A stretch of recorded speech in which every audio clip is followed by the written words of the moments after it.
Hola, mi nombre es Nildo Pineda.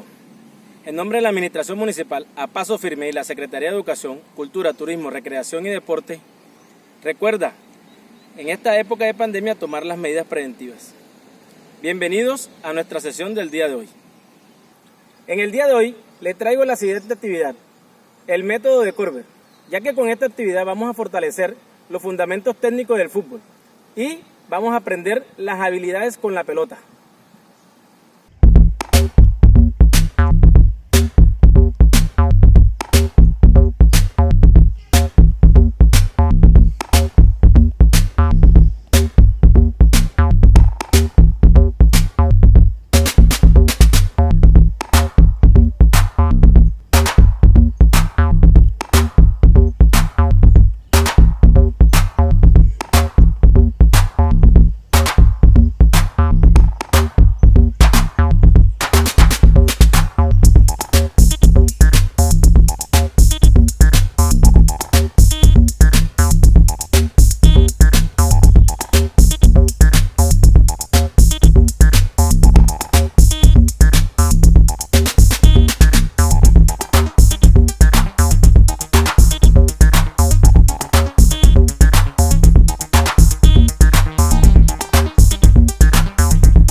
De esta manera hemos terminado nuestra sesión del día de hoy.